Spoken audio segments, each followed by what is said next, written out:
Hey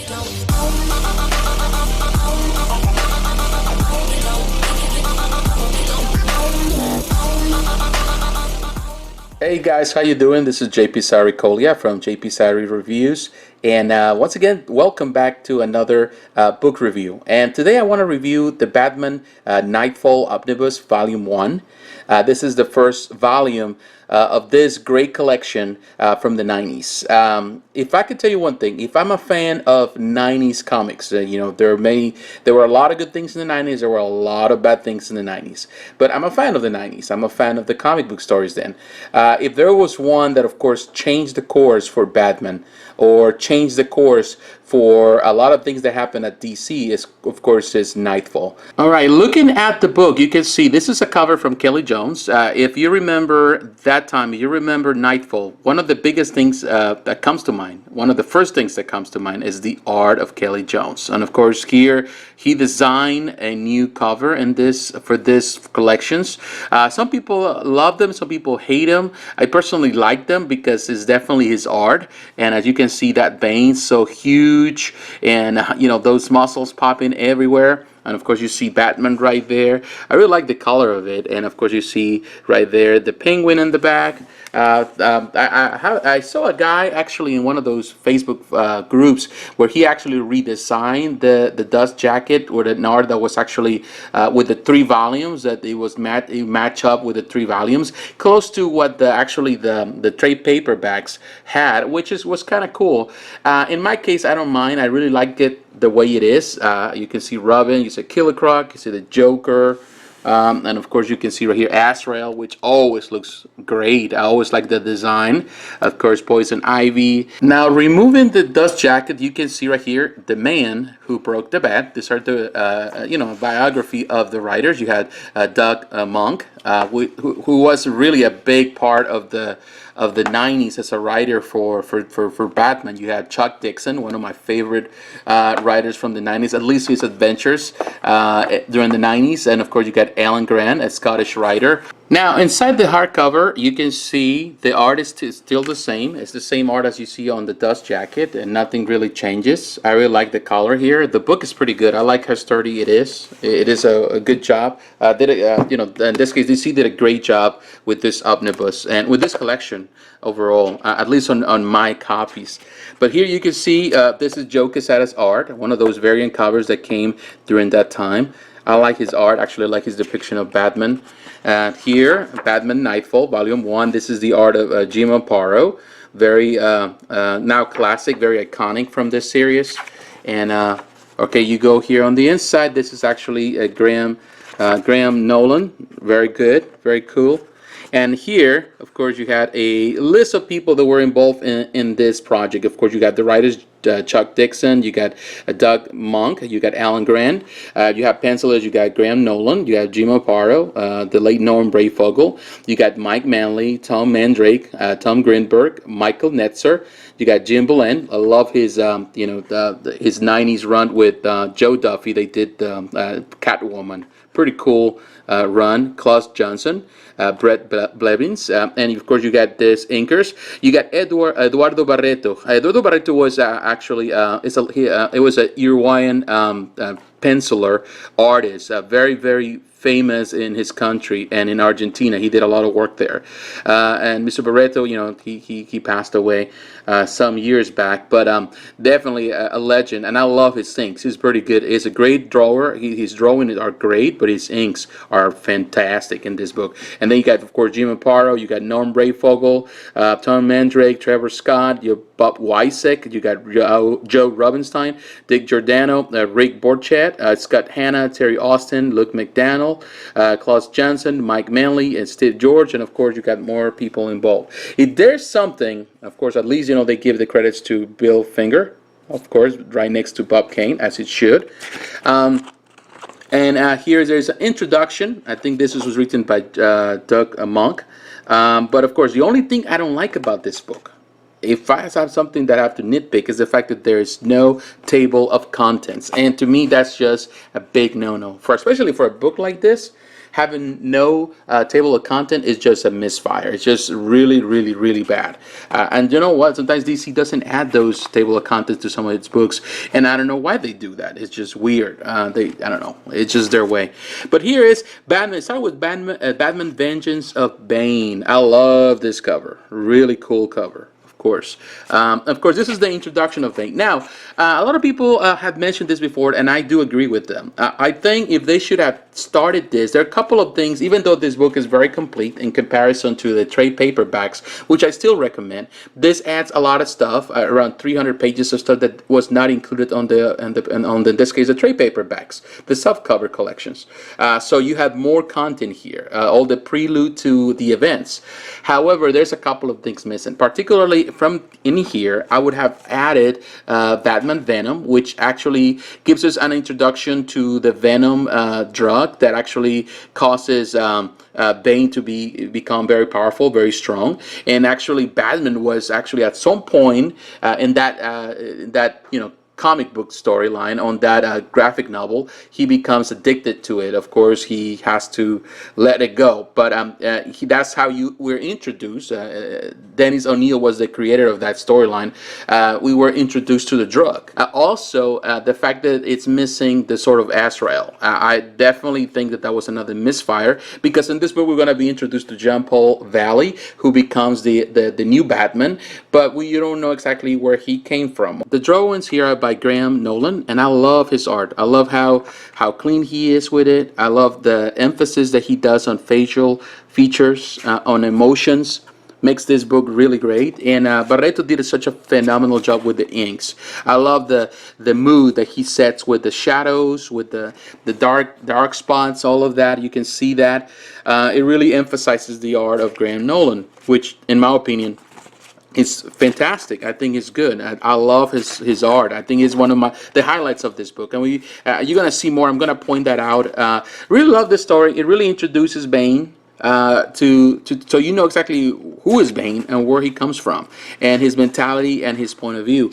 Very, very cool story, in my opinion. I think it's a good introduction to a character. Many characters don't have any weight. Like, for example, recently I went to watch Venom. Probably you already seen my review of that movie. But Venom was never interesting as a character, as a person. In this case, as a villain, in my opinion. Of course, he was a cool design, but that was about it. But I like Bane because there is some weight to him as a character. There is something there. Of course, the story is a little, it can get a bit convoluted with him, and sometimes they kind of overpower him. It's kind of hard to think that a guy like this can beat the Batman, who has been trained all his life to be who he is. But of course, he was raised in hell. So like the movie, like the Nolan movie, the last in the trilogy, he was raised in hell. And of course, all of this kind of come into play. Of course, they inspire all of that into from this story. Of course, it was they took inspiration from it. They didn't translate it.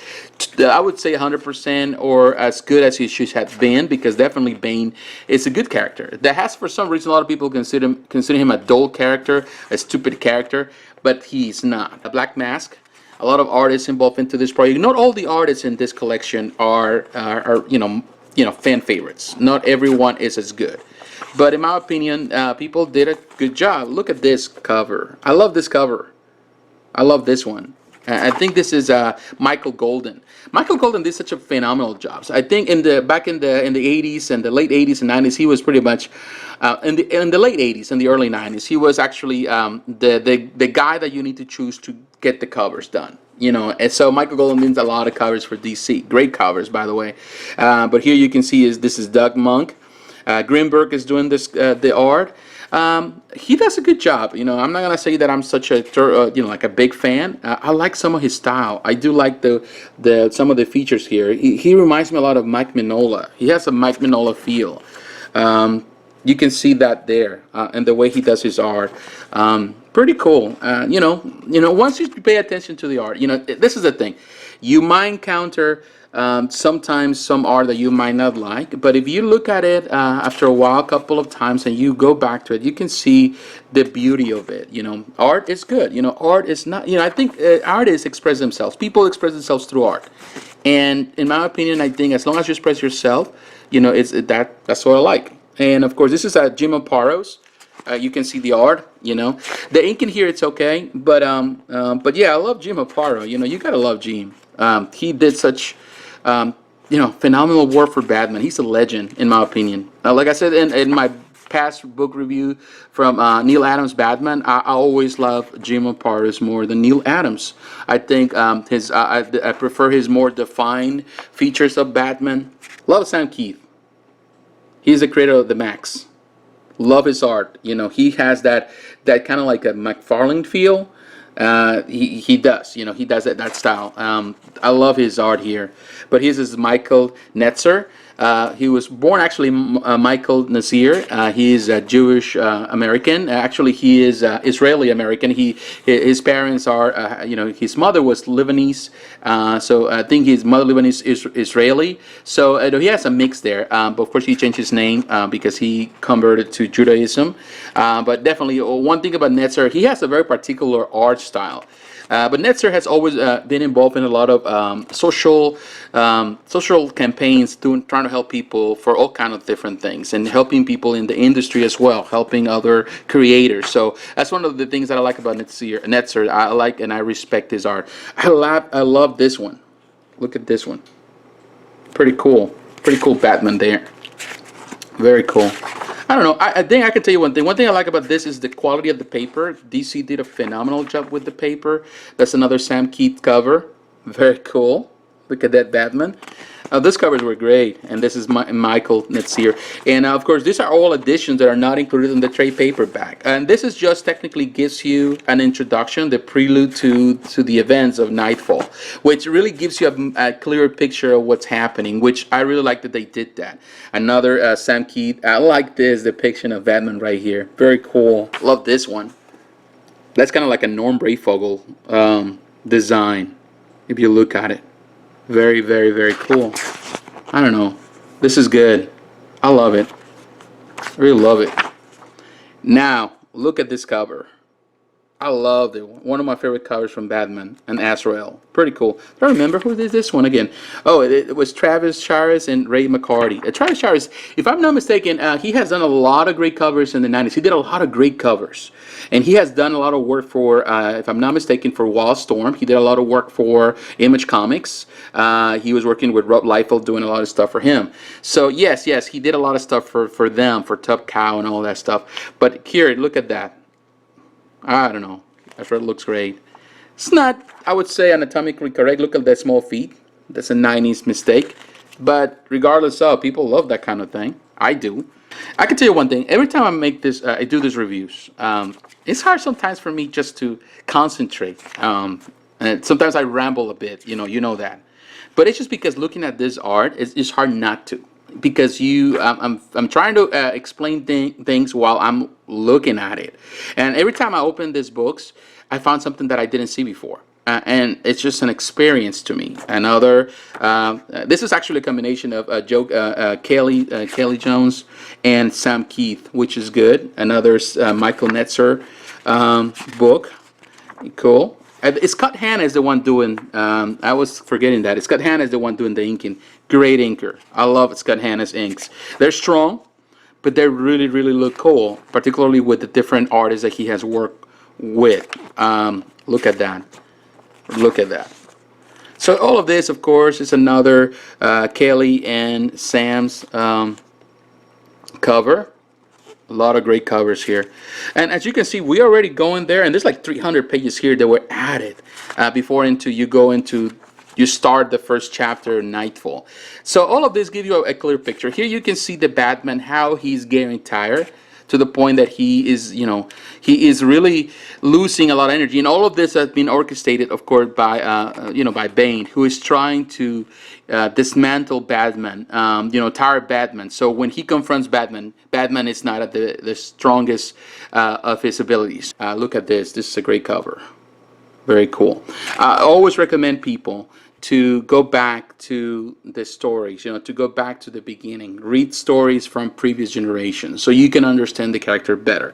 There's always this idea a lot of people have, particularly younger readers, that, stories from the past are dull, and not important to know Batman. And that's the biggest mistake people can make.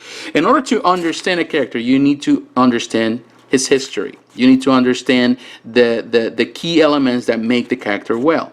Don't just go by what someone in the interpretation of someone in a new story, because of course everyone sees something different. But you have to not just abide by someone's opinion. You have to abide by your own perception, your own opinion of something. I'm not telling you with this that my opinion of Batman is the definite opinion. I'm not telling you that my personal view of Batman should be the one you take. No, I think that you should make your own mind. You should take your own your own opinion. You should create your own version of things just based on your experience while you're reading the stories.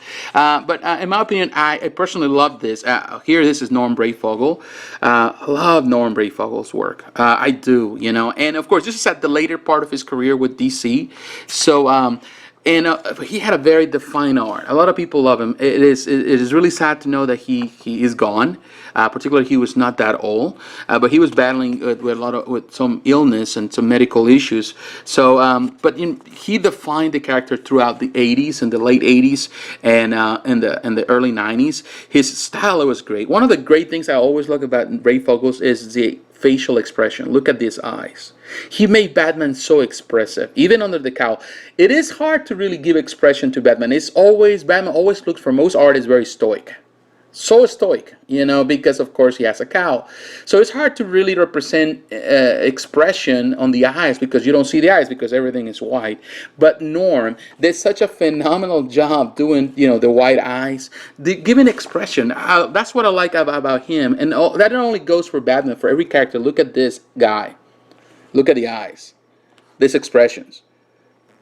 He makes simple eyes. Very simple eyes. Sometimes just a simple thought. But those eyes really define Norm. It really gives an insight into Batman. You can see how divided, how convoluted his mind is. You can see how tired he is, but he's still battling. He gave a lot of expression to the character. And that's one of the great things about Norm. I think that that's one of the things that I love the most throughout his time. I could tell you one thing. At that time, sometimes I found his art a little too much, in my opinion. During those years when I was growing up, but over the years, I realized I started learning to appreciate the art, to see it for what it was. A very, very emotional art.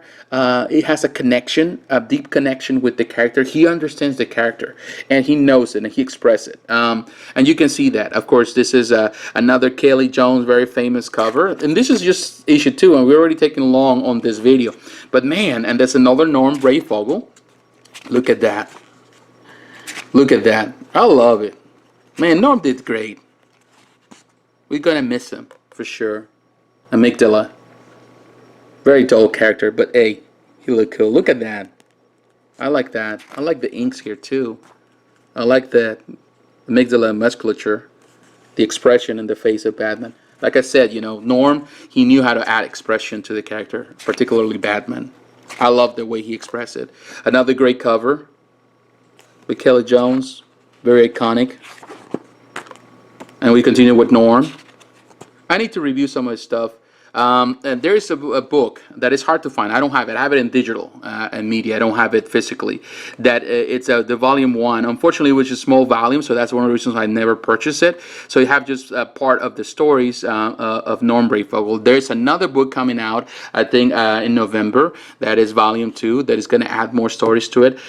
If they come up with an omnibus, I will definitely purchase the omnibus because Norm has such a great run. It was a lengthy run. And I would like to see all this stuff collected in one book instead of just having multiple little collections. But I have the links for you, so if you're interested in getting that. The first one is just really hard to get, and particularly now that he passed away, there's always the people that they're going to try to make money out of it, and they just raise the price really high. I was looking at the prices just recently. Grant Nolan, I love this introduction. I love this big, opening page. And I love the art here. I love the way the panels are created. Graham Nolan is great in his panel layout. He does know how to sell a page, a comic book, without just adding too much to it, making it too busy. It just looks good. It's just clean. You can see there's a six panels, just 2 panels here, 2 here, 2 here, and that's it. It's just simple, but great. Even the big splashes are great. He's doing a phenomenal job with this. Love the way he does it here. Love it. Batman. Look at that. Now, this is another one. Kelly Jones. I love this cover from Kelly Jones. One of my favorite. I love looking, at Poison Ivy there. And, of course, Batman is tied up to the tree. But this is a Jim Aparo. Love this one. Love this one. And, of course, we're coming almost to the end. Love the Joker depiction of it. Now that we know that the new movie's coming out, I'm really looking forward. To be honest with you, I've never been a Joker fan. Like some people, I found it very, I don't know, distressful when people put villains at the top of their favorites. I don't know, just everyone is different. I'm not the type of person that like to praise villains. But watching Joaquin Phoenix actually playing the part and his depiction of the character, would in my opinion, is closer to the character itself, to the origin story, or to the character as we know him. It looks great in my opinion, and I'm really looking forward to seeing more of that film. Hopefully, DC doesn't mess that one up like they have done before with other movies. This is a very scary cover, but it's cool. And of course, that was Sam Keith, another Sam Keith cover, and this is another. Like I told you, Graham Nolan, his splashes, his first cover matters, and he always does it. Look at this one. The first impression, you see people villains pointing out guns at the Riddler. That's cool. Look at those rats on top of Batman. This was the thing in the 90s.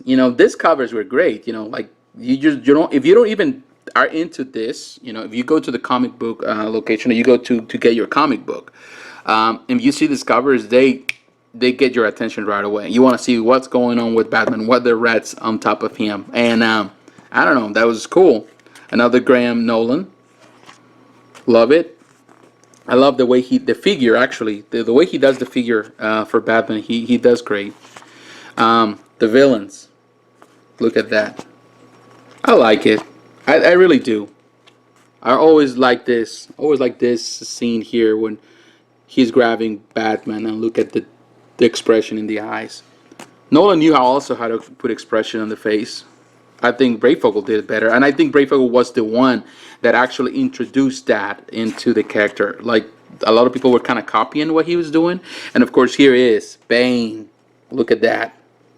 Muscular, big, huge, and this is the cover. Kelly Jones. Look at that cover. Famous cover now. I don't know. It was great. And of course, this is Jim Aparo. Dick Giordano is doing the inking, and Dick Giordano, in my opinion, was the best inker for Jim Aparo. He was the best inker for Neil Adams. He was the best inker for Batman overall. I think no one else did it better than him. He knew how to put the character into perspective. He knew how to emphasize the art of those artists that he was working with. And look at that. This is a great story. This is actually the fight between everything is coming to an end, at least for Batman. Everything comes to a conclusion in this part of the story, and of course, it's not gonna be pretty for the Bat. And of course, reading this as a teenager was really distressful. Going through the stories to get to this point, because you love Batman. I love Batman. Batman is just my guy. He's my friend. He's my hero growing up. He's the person that I always look up to, as one of my favorite heroes, especially for DC Comics. So seeing him being beaten like this was really distressful for young people, for teenagers, for children. And it is sad to see, but of course, it was a story that was cooked, to bring more attention to the character. And I love this one, of course, and this is the one. This is the classic. Here is when the back is broken. Look at that. And the art is phenomenal. It is phenomenal. Giordano did a phenomenal job inking Aparo's work. And this is another great cover here. Kelly Jones. And of course, I love this introduction. Again, Nolan knows how to introduce a comic book knows how to put the first splash page. And here you can see that looking great, throw in Batman there. And this is a sad panel. This is a sad page. You know, bloody Batman all over the place. Oh man, when I read that, it was sad to see. Look at that. There's blood everywhere. You know, it's sad. It was sad. You know, I don't know. You know, I mean, to us comic book readers, if you're watching my lengthy video, then you're just like me. You know, if you're watching this lengthy video, 30-minute video, it's because you love comic book characters. You love the stories. Not everyone will stay here for 30 minutes and watch this and, you know, go through the stories like I do. You know, unless you're really a big fan like myself. And definitely this touch hard. All the stories touch hard when you really read them, because you remember a lot of things. It brings a lot of good memories.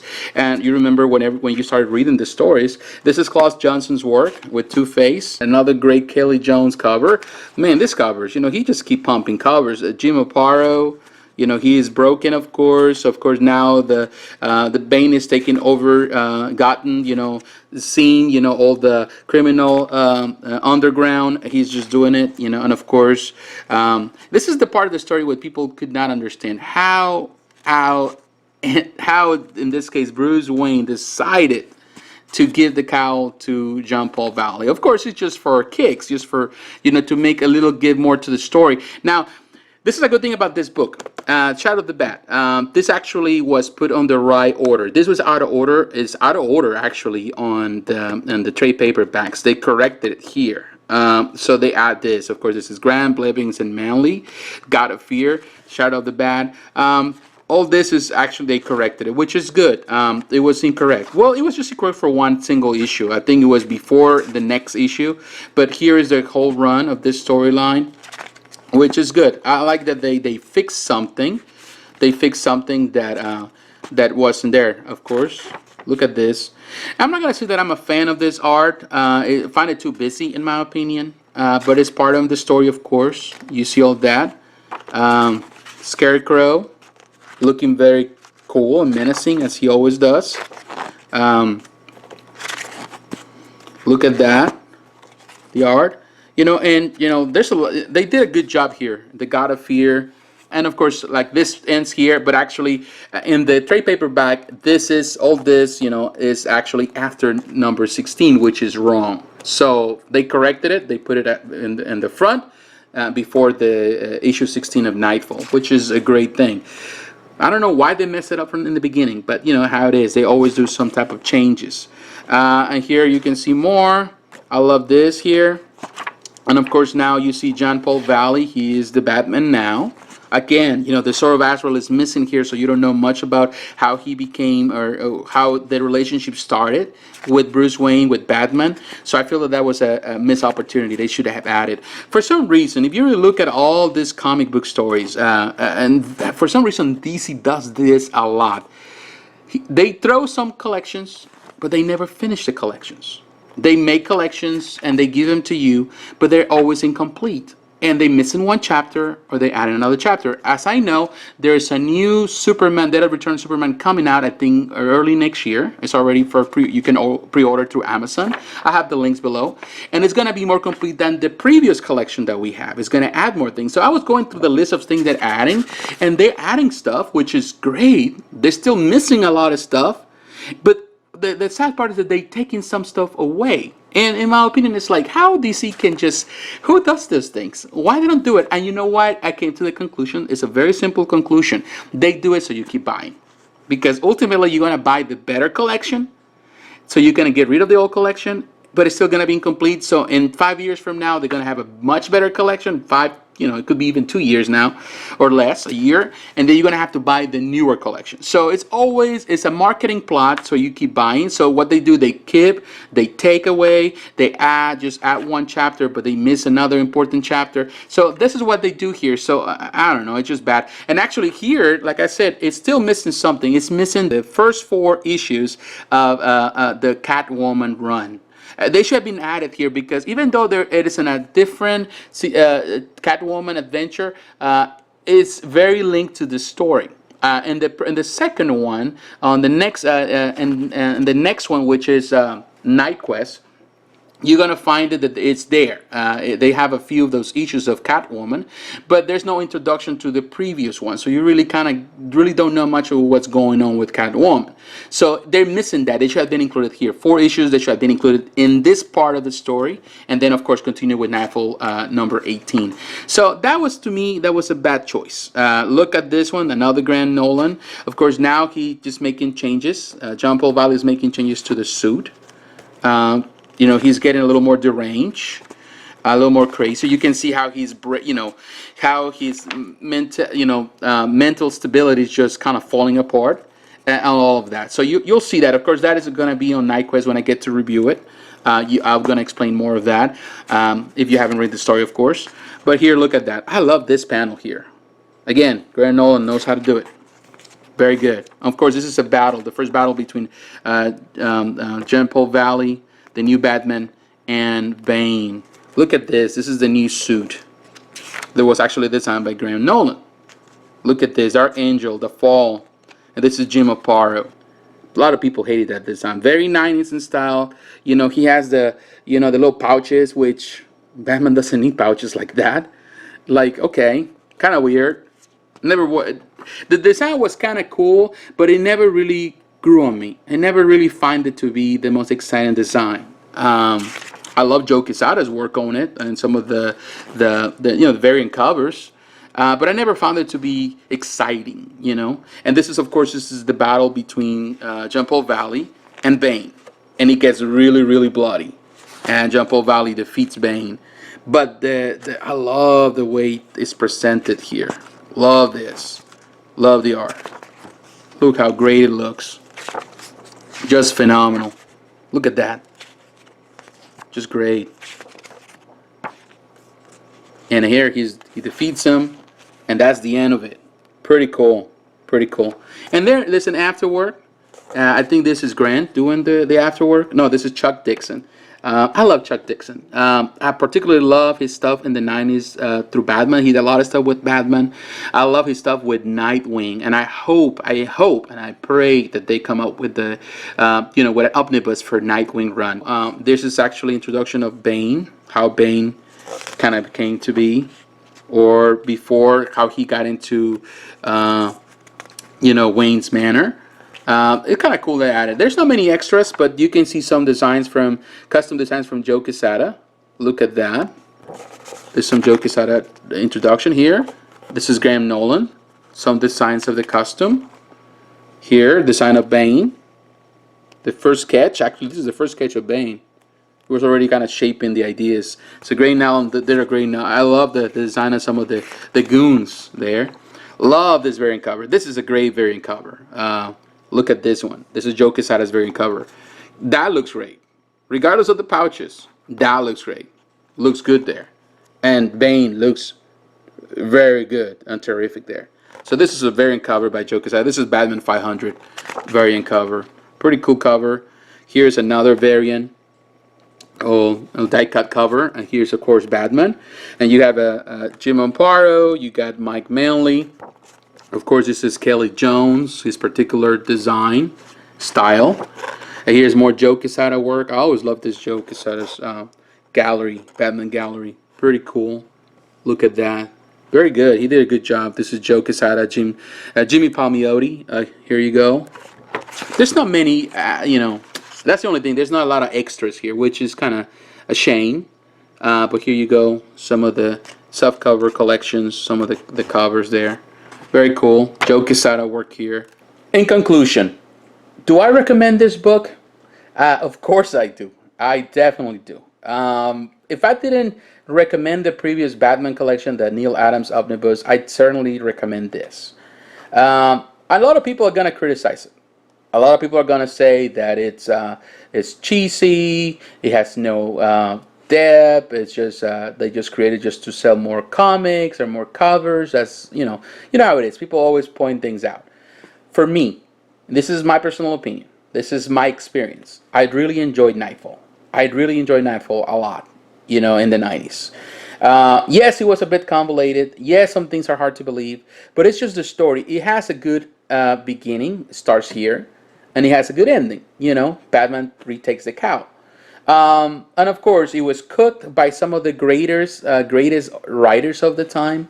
It was the Dennis O'Neil was the one that came up with the idea. Of course, after the success of Superman, The Dead and Return, DC was eager to sell more comics, so they wanted to create something different. They wanted to bring a new Batman, create a new Batman, create a new situation where people be enticed to keep buying the books and come back to the book.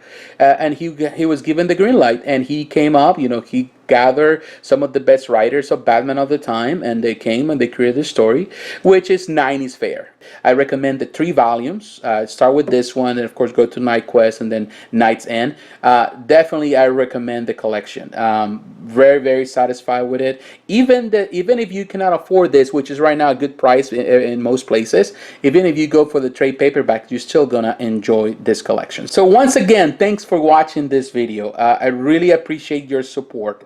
Please like, comment, and subscribe. Take time to leave your comments. I love to talk to you. I love to share my thoughts. I love to answer questions. Anything you want from me, if you are interested on some type of review, just let me know. I might be able to work it. I might be able to help you out. Any opportunity that I have to do reviews, I like the challenge. So I thank you. Please don't forget you can follow me on the different social platforms, and just thank you for the time, and thank you for your friendship. God bless. Talk to you again. Bye bye.